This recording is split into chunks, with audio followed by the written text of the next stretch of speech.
শেখ সাহেবের মাথায় যেটা আসে ও ওইটাই করে। আসসালামু আলাইকুম রহমতুল্লাহ। আজকে শেখ সাহেব বাসা থেকে বের হইতেই বলতেছে যে আমাকে আগে কফি শপে নিয়ে যাবো, আমি ওখান থেকে আগে কফি নেব। কফি শপের সামনেই গাড়ি আছে, আমি লাইনে দাঁড়াইছিলাম, হঠাৎ করে আমার পেট্রোল পাম্পের বিলবোর্ডের দিকে চোখ পড়ছে।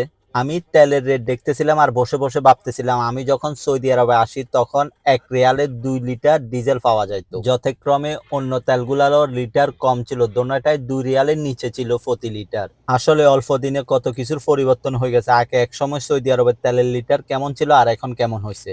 আমরা যখন সৌদি আরবে আসি নাই তখন মানুষের মুখ থেকে শুনতাম সৌদি আরবে নাকি তেল থেকে পানির দাম বেশি। হ্যাঁ, এটা সত্যি, সৌদি আরবে পানির সংকট এবং মানুষকে সরকারে পিওর পানি দেওয়ার জন্য পানির পিছনে বিলিয়ন বিলিয়ন রিয়াল খরচ করতেছে। এখানে একটা জিনিস হিসাব করলে আমরা 350 ml এর একটা পানি এখানে 9 রিয়াল দিয়ে কিনি, তার মানে 630 ml এর একটা পানি এখানে 1 রিয়াল। সেই ক্ষেত্রে এখানে ওই কথাটা ভুল যে এখানে তেলের থেকে পানির দাম বেশি, আসলে সেটা না। তেলের দামই বেশি, বাট এখানে তেল এবং পানি দোনোটারই খুব বেশি অপচয় হয়। কেমন অপচয় হয় আমি সেটা বলতেছি। আমরা যদি তেলের অপচয়ের কথা বলি, এখানে মানুষ সচরাচর এমনি গাড়ি চালায় এবং অনেক সময় আছে গাড়ি চালায় দিয়ে মোকাইফ ছেড়ে দিয়ে গাড়িতে ঘন্টার পর ঘন্টা রাত্রে বসে থাকে, গল্প করে, আড্ডা দেয়। পানির ক্ষেত্রে ব্যাপারটা সেম। তারা কখনো যদি পানি খায় একটা বোতল থেকে ওই বোতল পুরা খাবে না, অর্ধেক খাবে, না হয় কিছু রেখে দেবে।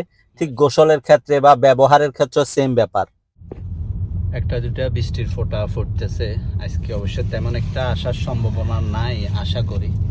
আসলেই ভালো, না আসলে সমস্যা নাই, কারণ হঠাৎ একদিন আসলে একটু সমস্যা হয়ে যায়। বাট কিছুদিন আগে আসছে, আজকে আসলে তেমন একটা সমস্যা হবে না।